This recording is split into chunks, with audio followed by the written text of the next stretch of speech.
Bonjour, je suis Corinne Delatour et je vais animer cette troisième masterclass de la matinée ici sur le thème de l'habitat inclusif avec les intervenants qui m'entourent et que je ne vais pas tarder à présenter.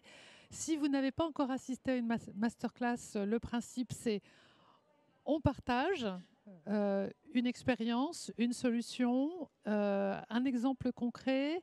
Pendant une trentaine de minutes, j'aurai 4 intervenants autour de moi. Dominique Nguyen, qui est à la direction des prêts, doit être dans une des conférences un peu plus loin, donc elle va peut-être nous rejoindre en cours. Ne vous inquiétez pas, on est dans un mode quand même assez décontracté.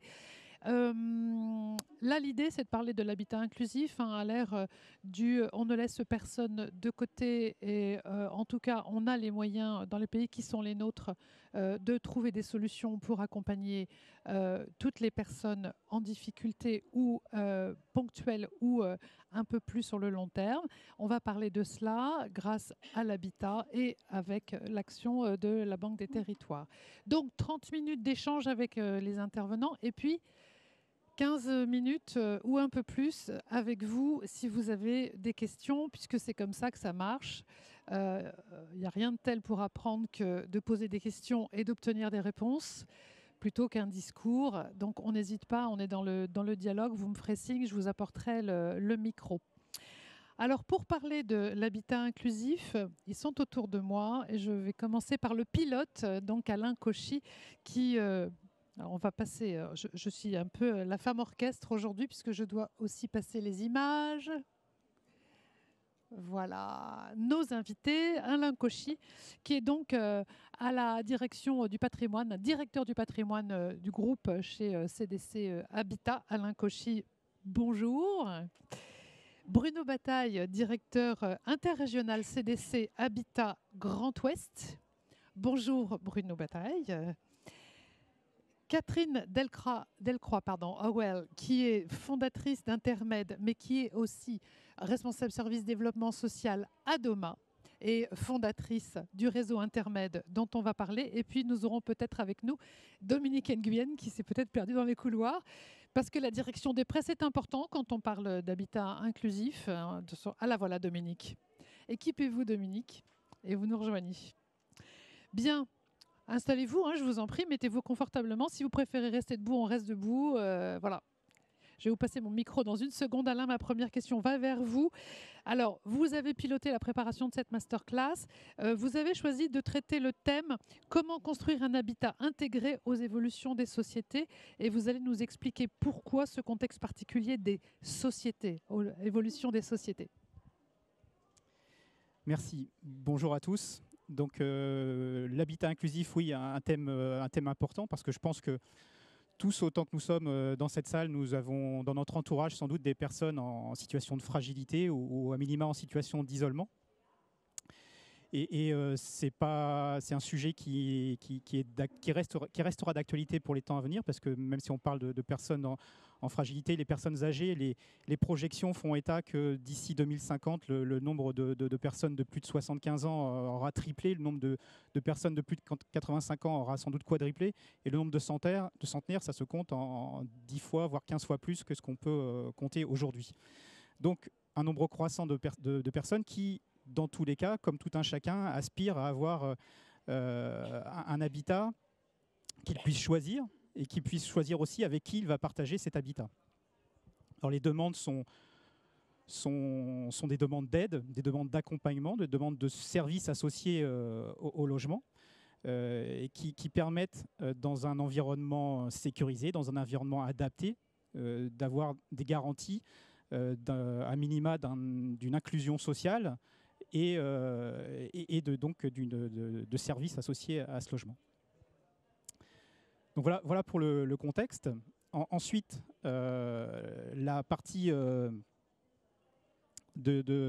pour chacune des situations de ces populations que vous venez de nommer, il existe des solutions à la Banque des Territoires. Oui. Alors les situations, effectivement, les publics et les situations sont variées. Même si la récente loi Elan, que sans doute vous connaissez, fait un focus sur en favorisant les dispositifs qui sont de nature à trouver une alternative aux établissements médico-sociaux pour les personnes handicapées ou les personnes en perte de mobilité, comme les personnes âgées, je pense qu'on peut identifier tout un tas d'autres publics variés qui sont associés à cette notion d'isolement ou de difficulté à trouver de l'habitat, comme par exemple les familles monoparentales. C'est une situation qu'on trouve de manière de plus en plus fréquente. Les situations des familles en situation de précarité énergétique, c'est aussi, on a eu tout à l'heure une masterclass sur l'habitat durable. Il y a une cible bien identifiée qui est les familles en précarité énergétique. Et puis, on ne doit pas, à mon sens, non plus oublier les étudiants ou les jeunes actifs qui sont souvent aussi confrontés à des difficultés à trouver un habitat qui soit adapté à leurs besoins. Alors oui, la Banque des Territoires, les différents acteurs de la Banque des Territoires travaillent à construire une offre d'habitat inclusif global avec les trois composantes de cet habitat inclusif qui sont d'avoir un projet social adapté à cet habitat, d'avoir des services associés au logement et enfin d'avoir la possibilité d'avoir des formes d'habitat aussi, bien sûr, qui soient adaptées aux conséquences. Alors, parmi ces... Qu'est-ce que vous avez choisi voilà. Pourquoi ces invités? Voilà, parmi ces publics, effectivement, on a fait, pour rester dans le cadre de cette masterclass, on a fait le choix de mettre l'accent de projets, d'illustrer par l'exemple les actions de la Banque des Territoires en traitant de formes d'habitat, donc avec Bruno Bataille qui nous parlera en particulier de résidences intergénérationnelles, de parler de services associés, et en particulier d'une association, effectivement, l'association Intermed qui a été portée par Adoma et qui nous sera présentée. Et enfin, on parlera aussi, bien sûr, comme c'est le cœur de métier de la Banque des Territoires, bien sûr, de financement de ces habitats dits spécifiques. Donc, je vous propose de passer la parole à Bruno Bataille. Merci Dominique. Comment allez-vous? Bruno Bataille, alors en tant qu'opérateur, vous, quels sont les exemples d'intervention dans le domaine de l'habitat inclusif, donc des exemples que vous menez? Oui, bonjour à tous. Écoutez, je voudrais, pour commencer, vous parler d'une opération que nous avons livrée il y a maintenant 3 ans, à côté de Tours, à Saint-Cyr-sur-Loire.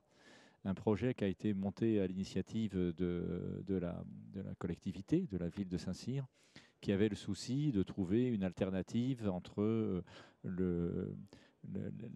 par rapport à la problématique du vieillissement des personnes âgées, bien sûr, entre l'établissement spécialisé et puis l'isolement dans son logement familial. Voilà. Donc, faisait partie un peu du concours auquel nous avons participé pour obtenir le terrain. Hein, et il convenait de présenter un projet. Donc, vous voyez les photos de ce magnifique projet. J'ai dit magnifique parce que c'est vrai qu'on en est un petit peu fiers. Parce la résidence Conan, elle s'appelle. Voilà, Conan, c'était le nom de l'école japonaise qui était... il y avait un long partenariat avec une ville japonaise et qui fait qu'à Saint-Cyr, il y a une tradition et donc d'ailleurs certaines parties, d'ailleurs les noms qu'on voit là-bas qui permettent de se repérer avec des codes couleurs pour les habitants sont des noms japonais dont je serais bien incapable de vous donner la signification. Voilà, et donc alternative, je disais, à l'établissement spécialisé, faire en sorte qu'un cadre de vie, des dispositions spécifiques et des services puissent permettre à des personnes qui grandissent dans leur âge, puissent se trouver un cadre de vie bien adapté. Alors, qu'avons-nous fait pour cela? Eh bien, d'abord, comme vous le voyez sur les photos, des espaces larges au niveau extérieur, des cadres de vie communs qui se retrouvent aussi à l'extérieur, avec par exemple des aménagements de jardin sur lesquels on va pouvoir se retrouver, un grand barbecue, un certain nombre de lieux d'intimité pour que les résidents se trouvent facilement à l'extérieur, mais aussi à l'intérieur, puisque nous avons conçu au niveau de l'architecture des espaces communs très grands, des couloirs, avec par exemple des petites tablettes de repos pour que les personnes qui avancent dans le couloir puissent se reposer et surtout se retrouver autour de ces petites tablettes. Voilà, des petites astuces architecturales de cette nature qui permettent de créer un véritable cadre d'intimité, même si nous avons une centaine de logements sur cette opération. Voilà. D'où aussi ce repérage couleur qui crée des sortes de petites maisonnées et qui font que chacun se sent bien, non seulement dans son logement, mais en dehors de ce logement, pour se retrouver. Il y a cette notion d'ouverture sur l'extérieur qui est importante, avec l'accueil de jeunes générations. Il y a de l'intergénérationnel, véritablement. Voilà, j'allais effectivement Ouais. le souligner aussi parce que il y a, en fait, nous avons euh, comment dire, conçu avec l'objectif d'avoir 80% de logements dédiés aux personnes âgées, mais aussi 20% à des gens plus jeunes, voilà, pour créer cette dynamique intergénérationnelle que vous soulignez. Après, évidemment, des équipements du logement, j'insisterai pas parce que c'est assez classique, hein, adapté aux personnes âgées. Et puis alors, bien évidemment, tout ça aussi, il faut le faire vivre. Voilà, alors le faire vivre, c'est d'abord les résidents qui eux-mêmes adhèrent à ce projet. Quand je dis les résidents, c'est aussi les jeunes dont on a parlé. Donc, chacun, avant de rentrer, signe une charte, la charte du bien vivre ensemble, voilà, qui déjà, je dirais, permet d'acter et de faire prendre conscience à chacun qu'il n'est pas dans n'importe quel lieu et qu'il a évidemment à participer à minima, à respecter en tout cas cette vie commune. Voilà. Et puis c'est voilà, quelques services, hein, qui vont accompagner, qui vont faire vivre, parce que voilà, Comme par exemple, comme par exemple déjà un gardien chez nous qui est très présent, hein, et qui a une fibre sociale peut-être plus développée que la moyenne de nos gardiens, hein, de façon à assurer ce véritable lien social. C'est alors une grande salle commune, je ne l'ai pas dit, parce que nous avons une grande salle de 80 mètres carrés, hein, une petite cuisine qui fait que les gens peuvent déjà réserver pour eux, pour faire venir leur famille, faire des événements familiaux, évidemment des animations communes, et tout ça se fait avec le partenariat d'une association d'aide à domicile, hein, qui vient régulièrement, et puis aussi le CCAS de la ville qui vient régulièrement faire d'autres animations. Alors ça, c'était il y a 3 ans. Est-ce que l'objectif est atteint? Écoutez, est-ce que le bien vivre ensemble, intergénérationnel, porte finalement ses fruits? Est-ce qu'on a des preuves des résultats? il faudrait aller interroger les habitants. Ils sont Nous, pas on en est partis, en tout cas. content. On a eu du mal à démarrer, Ah, pour vous être avez eu très du mal à honnête. démarrer. On a eu du mal à démarrer parce qu'il fallait trouver le bon gardien, il fallait trouver les bonnes équipes au sein des associations. Il faut sans doute pas dire ici que c'est très facile à démarrer et que le volet service est sans doute le plus complexe, hein, voilà. La technique, c'est le plus simple. Après, l'accompagnement, c'est ça le plus difficile. Mais aujourd'hui, on a trouvé un rythme de croisière qui fait qu'on a une rotation qui est bien inférieure à celle qu'on a dans les autres résidences. Alors, est-ce que vous avez, je le rappelle, hein, vous êtes CDC Habitat Grand Ouest, hein, donc en région Grand Ouest, d'autres exemples dont vous pouvez nous parler sur cet habitat inclusif? Alors oui, on a plusieurs projets en cours de développement sur ce principe, hein. Je pourrais citer 2 projets dans la région nantaise. Un premier projet de service où là, nous allons plus loin. C'est un peu le même principe de voilà, accueil des personnes âgées et maintien à domicile avec service d'accompagnement. Et là, nous avons monté un partenariat avec une filiale de la mutualité pour apporter un service plus régulier, des passages réguliers chaque jour dans les logements, mais ceci en contrepartie d'une petite redevance, hein, que nous proposons de manière facultative aux personnes qui viennent dans cette résidence. C'est 32 logements, dont 25 réservés aux seniors. Là aussi, vous voyez à peu près la même proportion, mais dans un cadre plus petit. Et puis, un autre projet que nous avons aussi à Nort-sur-Erdre, là, c'est la 2e couronne de Nantes, on va, pour faire simple. Et donc, là, c'est un projet qui s'adresse un peu plus complexe, où nous avons un partenariat avec plusieurs associations. Donc, 31 logements. Nous avons 17 logements réservés aux seniors, mais aussi 2 logements réservés à des personnes en difficulté psychique, hein, et 2 autres logements réservés à des personnes handicapées. Donc, je vais juste évoquer ces deux derniers cas de figure qui sont assez intéressants. Accueil des personnes psychiques, c'est 2 T4 que nous allons mettre à disposition d'une association qui a été fondée par du personnel soignant de l'établissement de soins psychiatriques de l'hôpital psychiatrique qui se trouve à une trentaine de kilomètres. Et donc l'objectif, c'est de mettre en colocation 3 personnes en phase de réinsertion précisément, hein, et de leur permettre progressivement de reprendre une vie collective et autonome au sein de cet appartement pour une durée de 3 à 5 ans. Voilà, Vous me donnez une transition toute simple pour Catherine, Catherine Delcroix-Howell. Si vous voulez bien lui prêter le micro, parce que j'en ai pas beaucoup. En ce moment, donc, tout le monde est mobilisé. Et là, vous parlez de personnes qui sont en pathologie mentale ou en réinsertion. Catherine, vous avez créé Intermède. Intermède, en ce moment où tout le monde est mobilisé sur la question de l'hébergement des personnes soit à pathologie mentale, soit isolées pour des raisons diverses.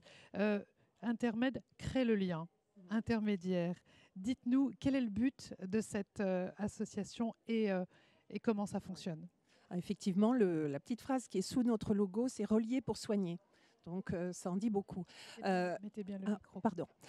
Oui, donc j'insiste sur le fait que je travaille pour Adoma et que Intermède a été créé pour permettre l'accès aux soins des résidents Adoma en situation de grande précarité, de grande vulnérabilité et très isolés. Historiquement, Adoma, c'est la Sonacotra, donc beaucoup de travailleurs migrants qui vieillissent aujourd'hui. Juste une parenthèse qui a été le coup de pouce à la création d'Intermède, c'est une enquête épidémiologique qui avait été menée par l'équipe médicale du département du Rhône à une époque et qui avait conclu en étudiant ces publics âgés, vieillissants que sont les anciens travailleurs migrants logés chez la Sonacotra et aujourd'hui par Adoma, que le vieillissement pour ces publics-là devait être considéré à partir de l'âge de 56 ans. Bon. Donc, on a dit beaucoup de choses en disant cela. Ce sont des publics qui ne sont pas dans la demande, qui ne demandent rien et finalement qui restent dans leur logement parce qu'ils ont toujours eu l'habitude de ne rien demander et qui vieillissent en silence, qui créent leur invisibilité. Et l'enquête en question avait conclu sur le fait que c'était des personnes perdus de vue. Il fallait aller vers eux, sinon rien n'allait se passer, ils allaient vieillir, mourir comme ça, un peu silencieusement. Donc, on a créé un dispositif de médiation, coordination santé, effectué par des infirmiers et qui vont vers ces publics. Aujourd'hui, les anciens travailleurs migrants, donc vieillissants, ne représentent qu'une part de la clientèle Adoma. Oui. Ils sont progressivement remplacés par des publics de toute nationalité, de tous âges, principalement des Français, mais là aussi, pour beaucoup, pas tous, mais pour beaucoup en situation d'extrême précarité, avec des parcours de vie faits d'errance, de rue, de CHRS. Et c'est à ces publics-là qu'Intermède s'adresse, parce que le point commun de tous ces publics, c'est l'isolement. Mais l'isolement, je crois, on n'a pas idée du degré d'isolement que peuvent vivre. On le voit un peu sur les photos, on voit un peu des situations voilà. de la vraie vie et, voilà. et de l'isolement. Pourquoi une association Loi 1901 ? Alors, il y a une dizaine d'années, il y avait déjà des petits dispositifs portés par Adoma, effectués par Adoma, mais de petite échelle sur Villeurbanne, sur Chambéry, et les financeurs commençaient à s'épuiser. Ils nous disaient, écoutez, ça fait quand même quelques années qu'on vous finance. Bon, voilà, on va passer à autre chose. Donc, ce n'était pas possible. C'était pas possible. On savait que les problèmes sur Villeurbanne, Chambéry, c'était des problèmes sur l'ensemble de la région. Donc, on s'est dit, il faut y aller, il faut oser. On va essayer de créer quelque chose qui s'apparenterait à un service de santé publique pour capter des financements santé publique pour de vrai. Oui, parce que sans ça, on ne pouvait pas. Non, non, on ne pouvait plus. Nos infirmiers, on ne pouvait plus les payer. Et on s'est dit, comment on pourrait créer un service qui soit considéré comme un service de santé publique ? Eh bien, on a cherché à obtenir ce qu'on appelle un label réseau de santé. C'est très complet, je ne vais pas rentrer dans les détails. Mais pour obtenir ce label, il fallait absolument que ce ne soit pas porté par un bailleur, dont ce n'est pas le métier, mais par une association, loi 1901. Donc, en tant qu'Adoma, on a créé l'association Réseau Intermède, relié pour soigner. Et vous appelez ça un réseau populationnel ? Oui, ça c'était un peu stratégique parce qu'il se trouve qu'à l'époque, les réseaux de santé qui existaient étaient des réseaux par pathologie. Et il y avait des évaluations qui avaient été faites par les autorités de santé où il n'y avait pas assez de réseaux populationnels. Et quand on est arrivé avec notre dossier, on a dit, voilà un réseau de santé populationnel, la clientèle Adoma. Alors, quelle est la mission d'Intermède ? Donc, c'est de la médiation coordination santé. Ce sont des infirmiers, des psychologues qui interviennent. Encore une fois, c'est aller vers pour ramener vers. C'est-à-dire, on va vers la personne dans son logement ou dans le lieu qu'il aura choisi. Il y a certaines personnes en grande précarité qui ne supportent pas une intrusion dans son logement, mais qui va accepter de rencontrer notre infirmier au troquet du coin. Toutes les occasions possibles de créer du lien sont prises. Et ensuite, parce que ce sont des infirmiers, généralistes ou aguerris en psychiatrie, et de plus en plus, on doit avoir ce genre de profil. Oui. Vous comprenez aisément pourquoi. C'est le soin relationnel. On crée le lien, on crée la confiance, on pose un diagnostic infirmier. On ne travaille pas forcément la santé. On va parfois aider à décrypter un écrit administratif très compliqué. Bref, on rentre en relation. J'en perds mon casque. Allez-y, prenez le temps de le remettre. On sent que vous êtes passionné. Oui, alors je perds mon casque. C'est toujours comme ça. Ça marche, là? Oui, on vous entend très bien. Donc, ce sont des infirmiers qui ensuite, à partir du moment où la personne a accepté de donner la confiance, de donner sa confiance, a accepté même d'évoquer la question de la santé, voire de l'accès aux soins, le travail d'intermède des infirmiers, c'est de mobiliser évidemment tous les acteurs de droit commun, parce qu'intermède, on ne se substitue surtout pas aux professionnels, aux dispositifs de droit commun. Nous ne sommes pas le dispensaire d'Adomain, sinon on aurait tout faux. Ce serait à l'inverse de notre philosophie. Nos résidents, ce sont des habitants. Et comme tout habitant, on doit pouvoir accéder aux soins et à tous les services qu'offre le territoire. Seulement quand on dit c'est le droit commun, eh ben, l'accès au droit commun, ça ne va pas de soi. Des personnes qui n'ont pas les codes, qui ne savent pas parler français ou mal, ou qui parlent français mais qui n'ont pas les codes, qui sont en situation d'auto-exclusion finalement. Ils ne vont rien demander et puis ils ne comprennent rien. Et puis c'est compliqué. On parlait de fracture numérique tout à l'heure. Mais quand vous avez quelqu'un qui vraiment est très très démuni, allez faites le 1, faites le 2, faites le 3. Ben déjà, il raccroche. Terminé. Faites vos démarches en ligne. Ce n'est pas possible. Donc l'accès au droit commun, surtout avec le numérique, ça exclut énormément des personnes qui sont déjà en auto-exclusion. Fracture sociale et numérique. Tout à fait. Donc nos infirmiers, ils travaillent sur cet accompagnement. C'est-à-dire qu'il n'y a pas que des soins infirmiers, il y a aussi du soin, accompagnement. C'est une approche globale. À ce monde contemporain. Vous n'intervenez pas que chez Adoma, vous intervenez aussi avec d'autres opérateurs, je crois. Oui, parce que certains financeurs nous disaient, écoutez, il y a une clientèle analogue à celle d'Adoma chez d'autres gestionnaires de résidence sociale ou ex-foyer travailleurs migrants. Donc nous, on voudrait financer quelque chose qui couvre un peu plus le territoire sur des publics analogues. Donc on a commencé à travailler auprès d'autres gestionnaires de résidence sociale. Et aujourd'hui, de plus en plus, depuis 2 ans, on est sollicité par des bailleurs qui ont aussi, évidemment, parmi leurs locataires, des personnes en grande problématique psychique, psychiatrique, qui crient la nuit, qui fait que c'est ingérable sur certains étages, enfin vous comprenez le type de situation, et qui font appel à intermède. Parce que, encore une fois, personne d'autre ne va au-devant des personnes aujourd'hui. Les médecins, ils ne vont plus à domicile. Les services sociaux, ils ne vont plus à domicile. Pas le temps. Oui. Voilà. Oui. Alors, votre association, elle est aujourd'hui essentiellement en Rhône-Alpes. Est-ce que vous envisagez de vous étendre à d'autres territoires ? Alors, je regarde mes collègues d'Adoma. C'est en discussion, effectivement. On a commencé une approche en région PACA. Encore faut-il qu'il y ait des financeurs qui nous y accompagnent. Évidemment, notre financeur premier, c'est l'Agence régionale de santé, mais pas exclusivement. Il y a toute une palette de financeurs à mobiliser, mais il faut les mobiliser. Bon, moi, je vous sens passionné. Vous êtes passionné puisque vous le pilotez, ce projet, avec le cœur. Mais quand même, pour convaincre tout à fait le public, en quoi est-ce que c'est novateur et efficace ?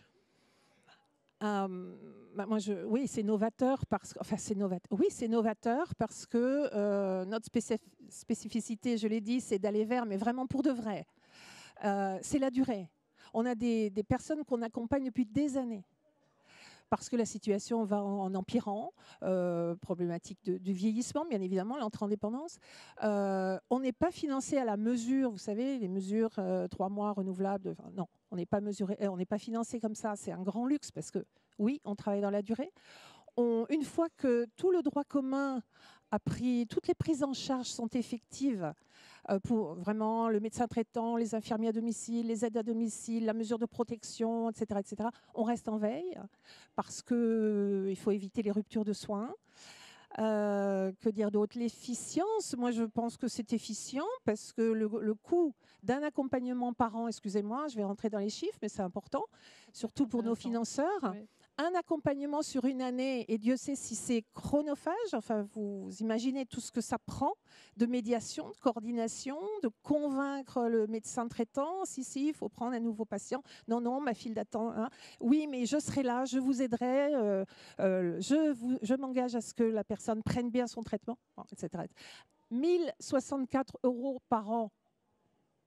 Quand on compare avec une nuitée d'hospitalisation, Oui, je pense que tout ce qu'on évite en termes de recours aux urgences, de manière répétitive pour une même pathologie, tout ce qu'on évite, tout ce qu'on permet en termes de maintien à domicile, parce qu'en général c'est le choix des personnes, ils veulent être à domicile, je pense que c'est assez efficient. Alain, est-ce que vous voulez dire ce que vous en pensez, vous? Est-ce que vous voulez réagir à ça? Donc c'est vraiment des solutions qui existent grâce à l'énergie de quelques personnes. Voilà, je pense qu'on on a des exemples, que ce soit sur les formes d'habitat avec l'intergénérationnel ou sur les services avec Adoma, des exemples d'énergie et d'intelligence au sens large du mot, c'est-à-dire d'intelligence de vivre ensemble, en bonne intelligence. Voilà, on a deux exemples qui sont assez significatifs et qui montrent que cette notion d'habitat inclusif, c'est bien les trois composantes, c'est-à-dire le projet social, les services et la forme d'habitat. Donc le projet social, il faut qu'il soit présent. Mais je pense qu'on n'aurait pas été complet, effectivement, et ça a déjà été évoqué par Catherine, si on n'avait pas invité aussi Dominique pour parler de financement. C'est ça. Voilà, que ce soit pour les formes d'habitat ou pour les services, je pense que la Banque des territoires peut être aussi en réponse à cette notion de financement. Mais Dominique, vous êtes assez méconnu en fait. Je vais vous passer très bien. Vous êtes assez méconnu sous cet angle de accompagnement, financement de l'habitat spécifique, et pourtant, vous le faites. Oui, donc bon, ça marche? Oui, bonjour. C'est bien le micro. Dominique. Voilà, donc je suis désolée, on va parler de gros sous. Hein. Après les deux. Ça intéresse beaucoup Catherine, on ne l'entend pas, mais voilà, vous relais. Moi, bêtement, là, nous, donc, on va parler de sous, parce qu'à l'origine de tout ça, il va falloir financer l'immobilier. Donc, je précise qu'effectivement, on ne finance pas du tout le fonctionnement, hein, puisque nous sommes sur le fonds d'épargne, donc l'épargne réglementée, les trois livrets, livret A, livret de développement durable et LEP. Voilà.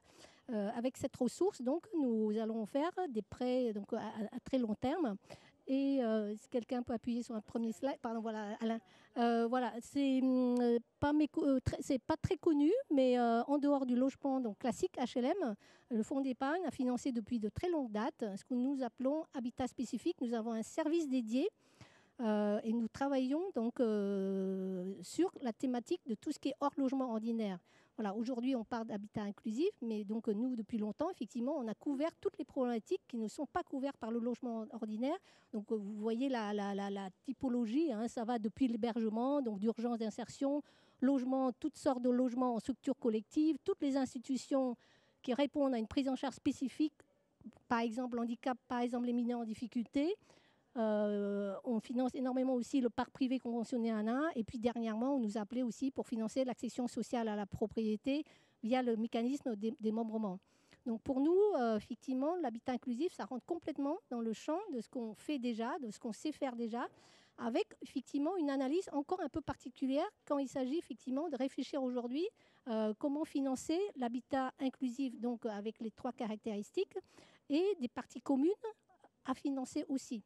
Voilà, j'attire juste l'attention qu'aujourd'hui, vous pouvez tout à fait faire l'habitat inclusif de façon complètement légale à travers la loi ASV, donc adaptation de la société au vieillissement, qui vous permet aujourd'hui de dédier un certain nombre de logements pour le public en perte d'autonomie, ce qui n'était pas très très légal avant. Je sais que ça se faisait un peu à droite, à gauche. La loi ASV, hein, ASV, donc de 2015, ça passe vite, hein, mais voilà.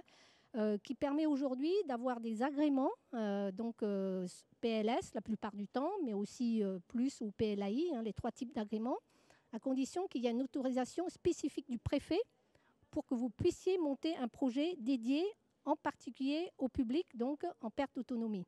Voilà. Donc aujourd'hui, la loi existe, on n'a plus de soucis avec ça. On avait quelques quand même petits problèmes de borderline parfois dans les projets où on se disait voilà.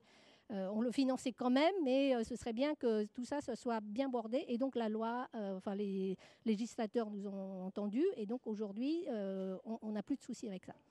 Voilà. Alors, la spécificité des prêts donc accordés pour le logement spécifique, ce sont des prêts très longs, hein, c'est ça? Voilà, donc par rapport aux prêts sur fonds d'épargne, qu'est-ce qu'on a de différent par rapport aux autres prêts bancaires, hein? On n'est pas du tout seul à faire le métier de prêteur. D'une part, on a une mode de tarification qui est très particulier, qui n'est pas du tout lié ni à la santé financière des opérateurs, ni à la taille, c'est lié à l'objet social. Voilà. Plus c'est social, plus c'est modifié. Voilà, donc on a des prêts où on prête à perte, voilà, pour dire les choses comme voilà, comme elles de sont. façon cash, comme on dit. Voilà, exactement. Donc on prête en dessous du livret A, hein, donc à chaque centime on prête, on perd. Mais c'est très bien comme ça, c'est fait exprès pour pouvoir justement permettre aux opérations de sortir. On sait très bien que ces projets-là ne peuvent pas sortir avec des conditions classiques. Donc la tarification, elle est très simple, hein. On a 3 niveaux de tarification, voilà, pas plus. Très social, et un petit peu plus, déjà un peu dans la gamme un peu intermédiaire. La deuxième caractéristique, effectivement, c'est, donc je ne vais pas dans l'ordre, voilà, Pas très grave. mais voilà, pas très grave. On ne distingue pas non plus selon les risques de contrepartie. Vous savez, dans une banque classique, normalement, plus c'est risqué, plus c'est cher. Nous, non. Voilà, on mutualise et donc on a la même tarification, quelle que soit la taille de l'emprunteur. Ça peut être une toute petite association ou ça peut être un très gros bailleur social ou une petite collectivité ou une très grosse collectivité. On mesure le risque, évidemment, on analyse le risque de contrepartie, mais ça ne se reflète pas à travers le taux. Voilà. Parfois, on est obligé de dire non parce que voilà, le risque est trop important. Mais en tout cas, si on dit oui, alors ce sera le même taux pour tout le monde. Et la troisième caractéristique, effectivement, c'est que le taux, il est indépendant de la durée. Alors ça, en général, personne ne sait faire en France. Parce qu'on ne peut pas faire le même taux, que ce soit à 20 ans ou à 60 ans. Si, nous, on sait faire. Voilà. Donc, voilà, on est très particulier. C'est pour ça que la Caisse des dépôts est le modèle un peu unique, le fonds d'épargne en tout cas, hein. Le monde entier nous envie. On a beaucoup de pays qui viennent nous voir pour comprendre, mais comment vous faites. Ils font des éductours. Voilà, c'est de la magie avec l'épargne liquide transformée en des prêts très long terme avec des caractéristiques aussi particulières. Voilà. Mais maintenant, on est rodé. Hein, ça fait déjà des années. Donc, il n'y a pas de clash encore. Vous n'avez jamais entendu parler. Voilà, tout se passe très bien parce qu'en fait, à l'entrée, on est très clair par rapport à ce qu'on veut comme, effectivement, modèle économique. Voilà. Parlons un peu, Dominique, si vous voulez bien, tout à l'heure, vous l'évoquiez, l'accession sociale à la propriété. Vous avez aujourd'hui de plus en plus de collectivités qui s'intéressent à ce qu'on appelle à la création d'organismes fonciers solidaires, d'OFS, qui vont constituer un dispositif de soutien aux personnes aux revenus modestes qui souhaitent devenir propriétaires. Ça, vous accompagnez aussi ? Oui, alors c'est le dernier volet sur lequel donc on accompagne la politique publique. Jusqu'à présent, on est plutôt sur le modèle locatif. Hein, voilà, le modèle du fonds d'épargne, c'est dédié vraiment pour le logement social locatif. Et donc récemment, depuis 3 ans, effectivement, même 4, 5 maintenant, la loi ALUR, 2014, autorise maintenant un modèle très particulier qui est importé donc, des pays anglo-saxons, enfin des États-Unis au début, et puis l'Angleterre, puis la Hollande maintenant, qui permet effectivement aux Français donc, à revenus modestes, donc niveau plutôt plus, c'est-à-dire en fait pas non plus complètement... très social, mais pas non plus des revenus, disons, un peu élevés, d'accéder à la société en sachant que le foncier, il appartient de façon perpétuelle à l'opérateur qui s'appelle organisme de foncier solidaire. Voilà, donc on a mis en place effectivement une offre qui existe déjà pour couvrir ce produit. Donc on prête sur 60 ans à l'organisme de foncier solidaire qui ensuite met en vente des logements à des ménages, donc sous plafond de ressources, qui signe un bail qu'on appelle un bail réel solidaire avec l'organisme de foncier solidaire, BRS, qui peut aller jusqu'à 99 ans. Voilà. Et le bail, il est rechargeable sans arrêt, c'est-à-dire dès que l'accédant, par exemple, sort du dispositif pour X raisons, il souhaite déménager, etc., le nouvel arrivant reprend le bail et on recherche de nouveau sur une durée longue. Vous voyez, voilà. Et donc c'est perpétuel et l'intérêt du dispositif, c'est que la collectivité a une maîtrise totale du foncier. Voilà. C'est ça, donc la collectivité reste propriétaire du foncier.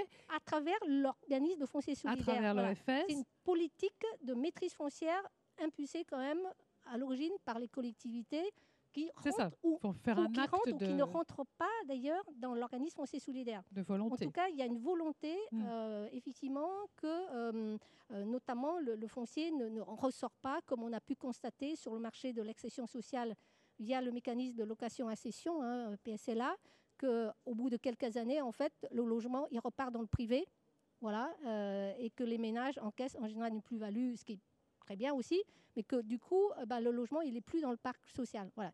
Donc l'idée des pouvoirs politiques, c'est ça. Et donc nous, on est prêts, on a déjà financé pas mal d'opérations, mais je pense que c'est vraiment dans l'année à venir, on aura beaucoup, beaucoup plus de projets.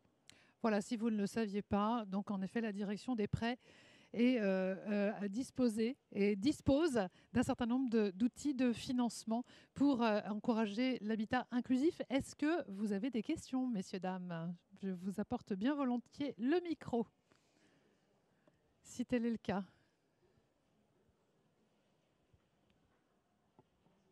C'est à vous. C'est à vous. Sur Intermed, est-ce que ça vous inspire? Est-ce que vous avez des questions pour Madame Delcroix-Well? Expérience CDC Habitat Grand Ouest, résidence senior intergénérationnelle. Un peu d'argent du côté de Dominique. Beaucoup d'argent. Bien.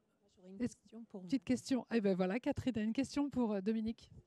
Peut-être une question un peu incongrue, mais est-ce qu'il serait envisageable des prêts pour permettre à une association d'avoir un fonds de roulement qui permettrait d'attendre les versements des subventions des financeurs qui parfois mettent 2 ans? Donc, c'est une forme de prêt, voyez? Oui, alors ce qu'on appelle le prêt... À perte, du coup, si j'ai bien compris. À perte, oui. Moins cher possible, quoi. Oui. Alors... Non, mais ne me répondez pas, mais c'est une question... On est bien conscient qu'il y a toujours le souci de trésorerie. Hein, c'est-à-dire que vous avez les subventions, et ça c'est classique. Les subventionneurs, en fait, ils rythment un peu le rythme de versement. Et le problème de trésorerie, voilà, on l'a pointé. Donc, fonds d'épargne, en fait, on n'est pas dimensionné pour ça. On fait des prêts long terme. Vous, ce qu'il vous faut, en fait, c'est ce qu'on appelle le préfinancement de subvention, qui sans risque. Mais c'est plutôt, du coup, de l'autre direction de la Caisse des dépôts, qui s'appelle la direction de clientèle bancaire, DCB, hein, voilà, qui a exactement pour but de répondre à ce type de besoins que nous, on ne peut pas faire, parce que nous, on est parti effectivement sur un autre modèle qui est de financer l'immobilier sur de très long terme. Mais effectivement, votre souci, il est bien connu, bien pointé, et c'est des produits assez classiques dans l'univers bancaire, hein. Donc, éventuellement, je peux vous mettre en rapport avec un collègue de la direction DCB. Volontiers, merci. Est-ce que cette remarque vous a suscité une question chez vous, une remarque aussi de votre côté? Très bien. Eh bien, je vous remercie, cher public.